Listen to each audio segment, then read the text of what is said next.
Notion est vraiment en feu ces temps-ci sur les nouveautés et il y en a peut-être certaines d'entre elles que tu n'as pas encore remarquées. Voici 4 nouveautés récentes de Notion. N'oublie pas de t'abonner à la chaîne pour ne rien manquer. La première nouveauté, c'est concernant le design, donc au niveau des cases à cocher.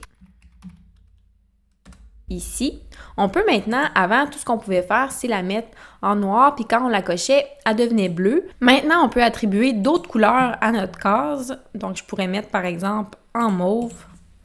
Et là, j'écris mon texte et quand je coche, ça va être mauve. Donc, on peut faire des cases à cocher qui sont multicolores.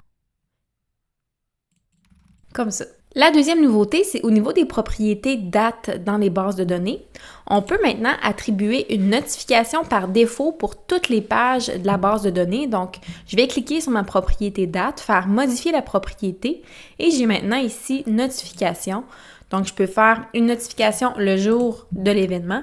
Donc, à chaque fois que je vais ajouter une nouvelle date ici, ça va automatiquement appliquer une notification avec. La troisième nouveauté, c'est au niveau de l'accessibilité. Donc, Notion est maintenant disponible dans 3 nouvelles langues, soit le vietnamien, l'indonésien et le thaï. Donc, si tu crées des templates, tu peux maintenant créer des templates dans ces 3 langues si c'est une langue que tu parles. La quatrième nouveauté, c'est quelque chose d'assez gros, puis ça va faire l'objet d'une vidéo à elle seule. C'est le MCP de Notion. MCP, c'est pour Model Context Protocol, puis c'est une interface qui permet à l'intelligence artificielle d'effectuer des actions dans des applications. Dans ce cas-ci, dans Notion.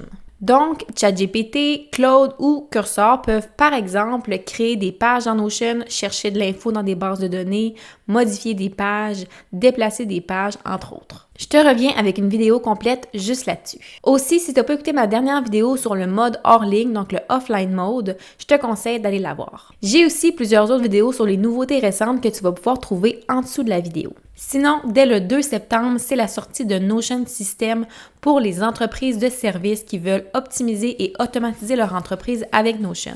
Tu peux encore te joindre à la liste d'attente gratuitement avec le lien sous la vidéo. Et si tu écoutes cette vidéo-là après le 2 septembre, le lien d'inscription va être en dessous de la vidéo. À bientôt!